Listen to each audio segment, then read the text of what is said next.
All right, let's dive into something that, if you've ever applied for a government benefit or license, you've probably run into: the SAVE system. Today, we're going to pull back the curtain, not just on what it is, but really get into its core mechanics. The goal here is to turn any confusion you might have into real clarity and confidence for your next application. So here's our game plan. First, we'll nail down exactly what SAVE is. Then, right away, we're going to bust some common myths about what it doesn't do. After that, we'll look at how verification actually works, talk about some real actionable steps you can take to speed up your case, see how to track it with CaseCheck, and wrap up with this super important process for correcting your information if you find a mistake. Okay, let's start at square one.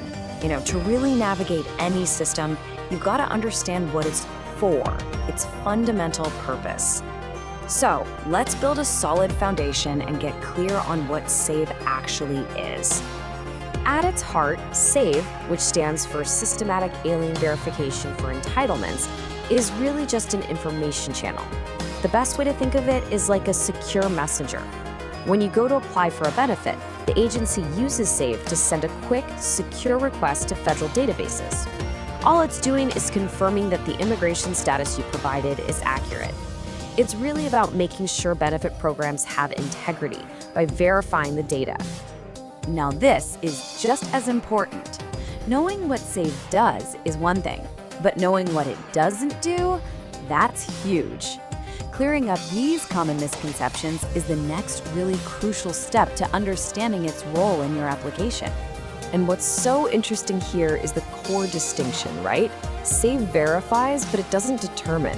It's a messenger that checks records in other databases, but it's not a database itself. It doesn't hold or store your files, and this is critical.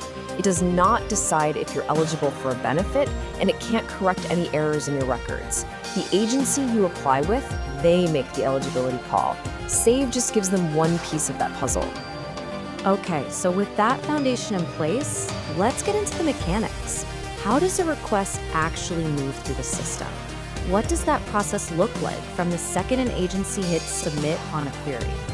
So the first thing to really get is the speed of this thing. The vast majority of queries, we're talking a full 85%, get a response almost instantly. For most cases, the whole thing is over and done in just a few seconds. And this lays out that standard process perfectly.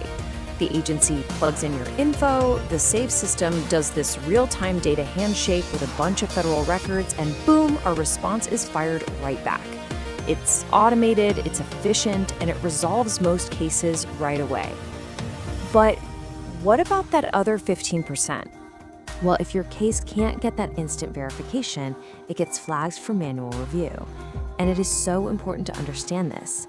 This is just a procedural step. It is not a denial. It absolutely does not mean you're ineligible. It just means the system needs a person, an actual SAVE employee, to take a look. It's a totally normal part of the process for handling more complex cases. And this brings us to a really crucial point. You're not just a passive observer here. You actually have a role to play. So let's look at this specific, concrete things you can do to help steer your case toward that instant automated approval. You should really think of this as a strategy for helping the system find you. You're basically giving the automated system the perfect set of keys to unlock your records instantly, giving them your most recent document, offering up more than one ID number if you have it, making sure your name and birthday are flawless. All of these things dramatically increase the odds of an immediate match, and that helps you avoid that manual review line altogether. So, what happens after the agency submits your case? Well, you're not just left in the dark. Let's talk about the tool that SAVE provides to give you a direct window into your case's progress. It's called CaseCheck. This is probably the number one question for anyone who uses this tool. You log in, you see a status, but what is it actually telling you? Let's break down the two main things you'll see and what you need to do for each one. It's actually very straightforward. If you see case under review, that means exactly what it sounds like. SAVE is still working on it. Your job is to wait. You can even check the USCIS website for average processing times. But if you see return to agency, that's your green light to act. It means save is done, and it's time for you to call the benefit agency directly and ask what the next steps are. And here's a really important bit of expectation setting. CaseCheck is a processing tool, not an eligibility tool. It tells you where your case is in the pipeline. It will not tell you your immigration status, and it won't tell you if you've been approved for the benefit. It just tracks the process, not the outcome. Okay, finally, let's tackle a critical piece of the puzzle. What happens if the information the system finds is just wrong? Who can fix it, and how do you even start that process? This is the fundamental rule you have to remember. Remember how we said SAVE is just a messenger? It can only read information from other databases. It has zero ability to write or edit anything. It's a read-only system. So if a record is wrong, SAVE simply can't fix it. So you have to go to the source. If there's a mistake on an immigration document, you've got to contact USCIS. If it has to do with your visa, that's the Department of State. Honestly, the most powerful thing you can do is to review your documents and get any errors fixed with the source agency before you even apply for anything.